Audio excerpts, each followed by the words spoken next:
Oh, good morning mga kabadorix. Good morning po ulit. Welcome to my vlog. So, ang content natin ngayon today is pag pumunta ho kayo dito sa Canada, ano po ba yung una ninyong ipupundar, unang yung kakailanganin para mamuhay dito sa Canada. So, yun yung pag-uusapan natin.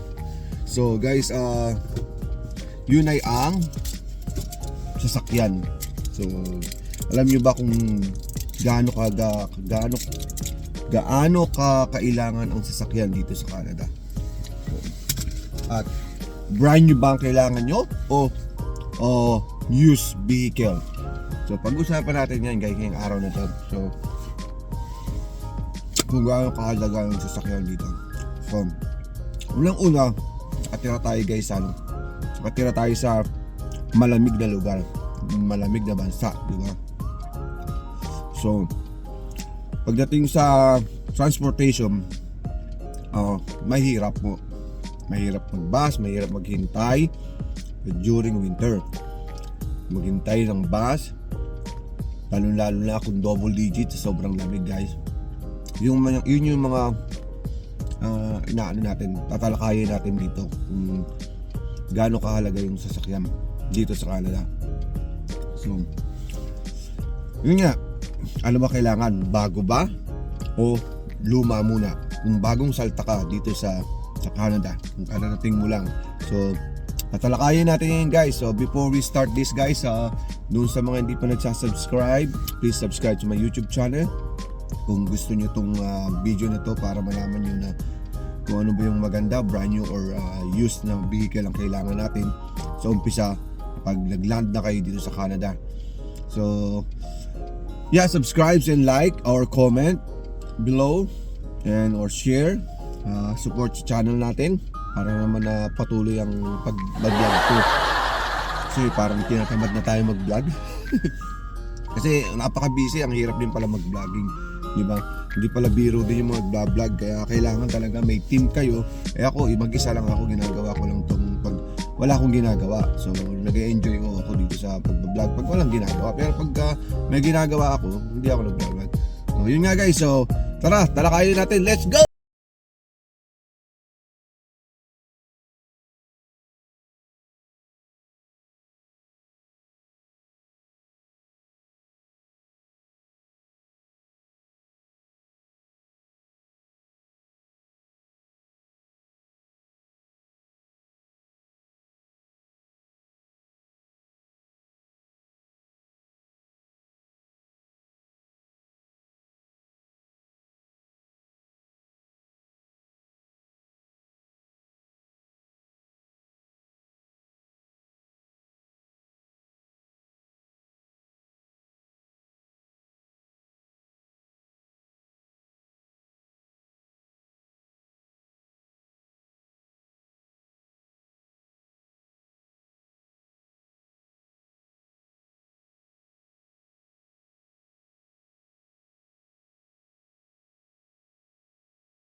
Natin ito realidad po natin dito sa Canada na kailangan talaga natin ng sasakyan. So, ako nung una ho ako dito sa Canada, talaga ho, yan ang unang priority natin dito sa Canada. Pag nag-land tayo dito sa Canada is ang transportation natin. So, transportation which is sobrang kailangan sa kasi malamig nga dito sa lugar na to. So mahirap mag-antay ng bus kasi pag lalo na double digits is sobrang lamig, talagang manginginig po tayo, which is napakahirap, di ba? So ngayon, kung itong pag-uusapan natin is ano ba yung sasakyan na dapat komportable, kung ano ba yung dapat bilhin, sapat ba sa budget natin, kaya ba natin bilhin, diba? So sa experience ko, so nung dumating kami dito sa Canada guys, at least to be honest, na previous sa vlog ko, wala naman talaga akong perang dala dito, hindi talagang $20 na yung dala ko. So yung sumasagot sa amin nung una kami is yung relative ng misis ko, kasi sila yung kumuha sa amin dito. So kaya sinusuportahan nila kami hanggang sa magkatrabaho, so which is a big help talaga pag may relatives po kayo dito at okay yung relatives nyo, mababait. So pero may mga iba, may mga relatives tayo na mahirap rin pakisamahan, di ba? So hindi mawawala yun. So ang usapan natin hindi yung gano'n, ha. Ang usapan natin ngayon is ang papaano dumiskarte at bakit mahalaga ang sasakyan dito sa Canada. So unang mahalaga ang sasakyan mga kabadaw dito dahil sa weather, di ba? So ano ba ang wisely na dapat bilhin? Brand new or used? Sa experience ko guys, ang una kong binili is used. So first car ko is Honda. Actually lahat ng sasakyan ko Honda, kasi I know Honda maganda at matagal ang buhay, madali pang gawin ang maintenance. So yun nga, ang first car ko is Honda Civic, kulay blue siya, used car siya. Binili ko siya ng $8,000 nung bago pa ako dito. Before that pala, wag muna tayo magano. Yun nga, sige, ganun. Talagang actually hindi nga yun ang ideal ko eh. Gusto ko sana mga $2,000, $3,000 lang. So para mag-financing. May tinignan na ako noon dati, ang parang nakita ko is Nissan Sentra noon. So nakita ko yung body ng Nissan Sentra, nakita ko yan parang kahit yung loob sobrang lumang-luma na. So nag-internet lang tayo. So talagang used lang. Wala akong balak bumili ng brand new, kasi to be honest with you, pag wala kang sapat na pera is don't buy and don't force yourself to buy a brand new vehicle, kasi sobrang mahal po talaga. So that time yung salary po lang natin is nasa $1,275 nung nag-uumpisa po ako. So which is napakaliit pa naman. Maliit din yung mga cost of living noon compare ngayon na sobrang laki ng cost of living. So for my opinion guys, is better to buy a used vehicle for now. Probably car if you want. Kung nasa city kayo nakatira, malapit kayo yung trabaho nyo, hindi naman kayo sa perimeter nagtatrabaho, it's better to buy a car, used car. Yun lang yung ano ko sa inyo. Yun nga guys, binili ko used car, Honda Civic 2002. So tapos nagamit ko siya 7 years naman ko nagamit bago ako bago siya binenta. So actually binenta ko lang mura, 1,000, parang 1,200 lang yata, pero naka-setup yun yung kotse ko yun. Sinetup natin, pinaganda natin bago natin ibenta. So kaya mabilis na benta, pero naloko pa nga ako dun eh. Yung mga Indiano talaga, grabe manloko. So yun nga guys, nabili natin yung sasakyan natin, and then nagamit ko for 7 years bago ako nag-upgrade. Kasi doon natin maano kung tayo bibili ng magandang sasakyan. So kailangan natin i-build muna yung credit history natin para ma-approve tayo doon sa mga sasakyan na gusto natin or bahay na gusto natin. So yun, dumating ako sa ganoon, lumaki-laki ang income natin. Then tsaka ako nag-upgrade, bumili na ako ng CRV, brand new CRV. So guys, take note pagka lumalaki yung sweldo natin, lumalaki din yung mga dreams natin sa buhay minsan. So yun nga guys, ang hirap, di ba?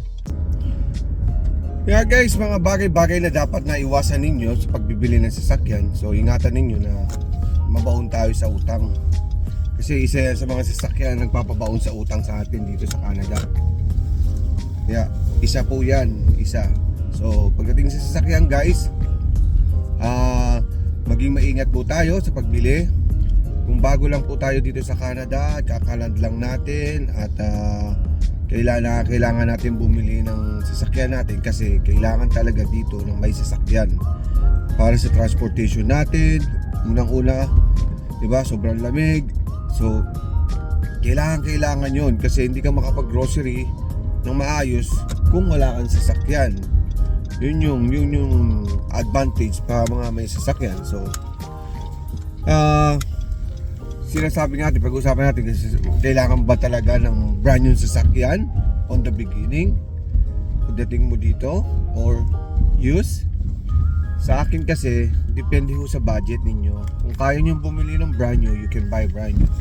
But kung smarter ka, bakit ka bibili ng brand new kung bago ka pa lang dito and then nahihirapan kang magbabayad? Pero kung kaya nga, yun nga, kung kaya ninyo, why not? Pwede naman tayong bumili ng brand new kung kaya ninyo.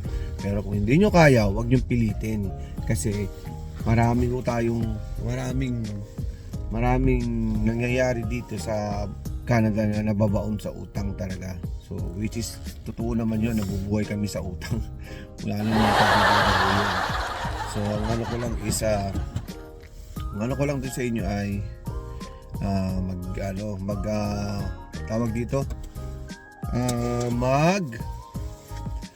dahan-dahan. Ika nga, kung bago kayo dito sa Canada, it's better, advice lang na mag-use car muna para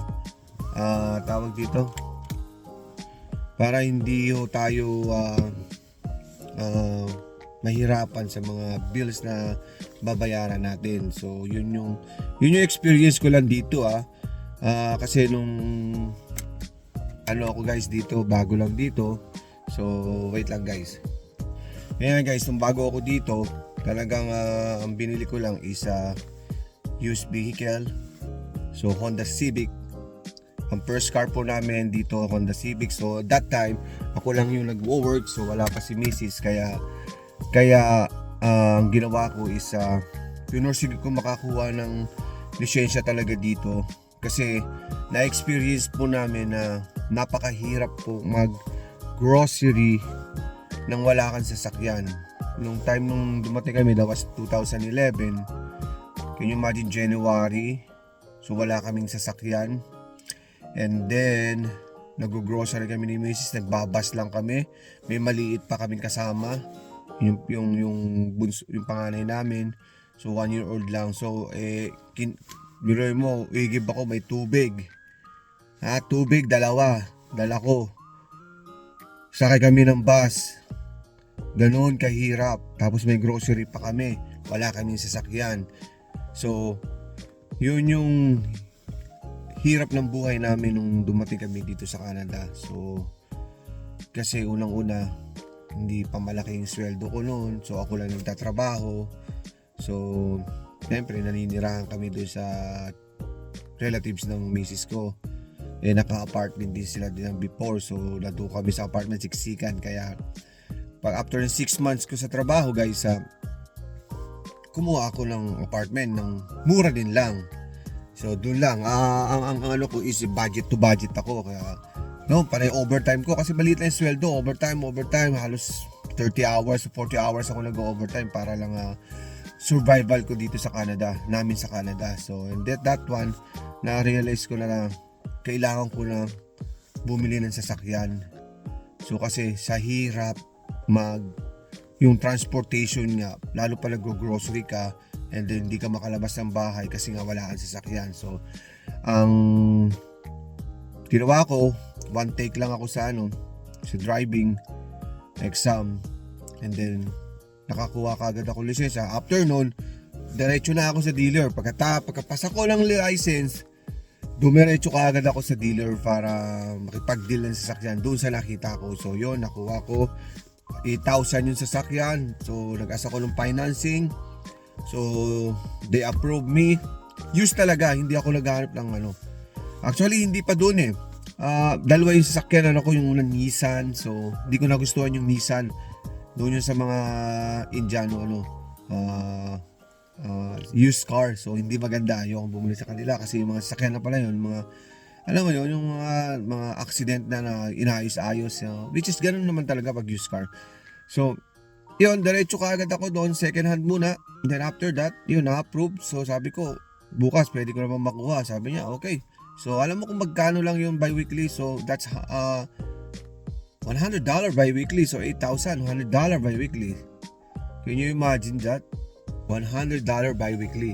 So 200. So apartment namin noon is 400 something lang. So 1 bedroom.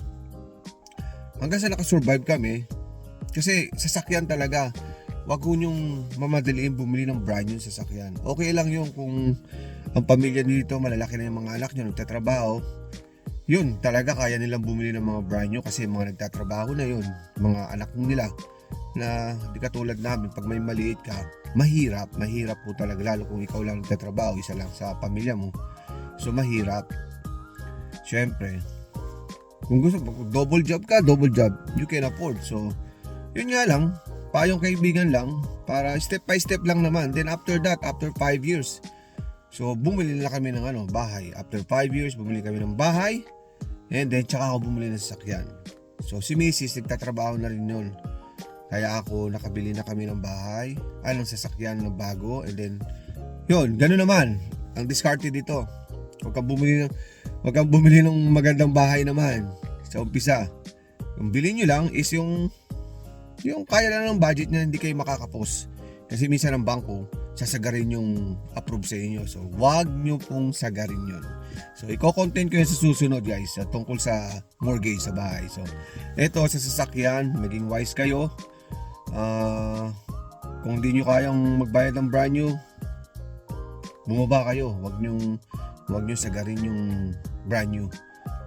Tsaka na pagka yung okay na yung income ninyo, then tsaka kayo bumili ng brand new, katulad ng ginawa ko. Actually ako, kahit stable na yung income namin, alam ko kaya kong bumili ng around $500,000 na bahay o 400 lang. Kaya kong bumili, kaya na namin bumili. Pero hindi ko ginagawa yun dahil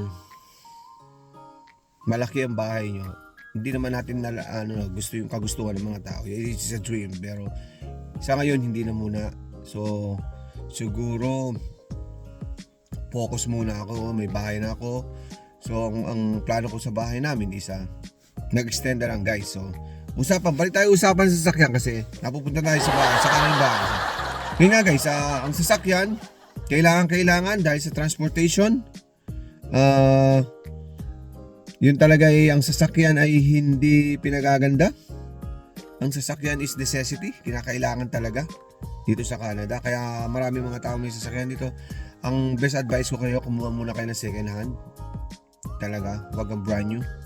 Hindi ko sin-encourage kayo na wag kumuha ng brand new ha. Kung kaya ninyo magbayad ng brand new, why not?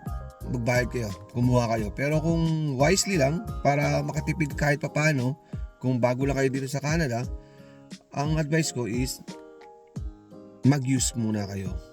Pero sa ngayon, itong 2024, hindi ko alam ewan ko lang, pero magtanong-tanong ako sa dealer, so mahal pa rin ang brand new. Kahit even the used, mahal na. So ngayon, malaki naman ang sweldohan na ngayon. Iba-iba doon sa panahon namin. So ang advice ko lang guys is stick muna sa use. Tama na muna yon. Then kapag na-develop na yung nyo or gumaganda na yung trabaho nyo, regular na kayo, then naayos na lahat yung budgeting nyo, then tsaka kayo mag-decide bumili ng brand new. So doon step by step lang tayo mga kabadodits, kasi wag po nating madaliin.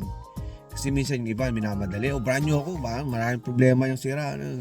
Totoo yun, pero ang brand new meron sometimes may palyado rin mga kabadodits kaibigan ang brand new sometimes may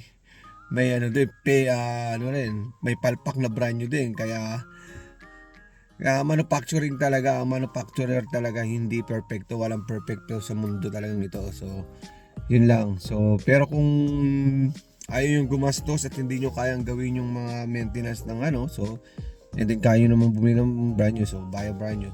So yun nga lang guys, yun nga kung bakit mahalaga dito ang sasakyan, dahil malamig ang weather dito sa Canada. And then, mahirap kung wala kang sasakyan. Mahirap mag-bus, mahirap makagala kung saan-saan kung wala kang sasakyan. Ang sasakyan po dito ay necessity, hindi pamporma. Necessity, kinakailangan lang talaga natin ng sasakyan, kaya tayo bumibili ng sasakyan.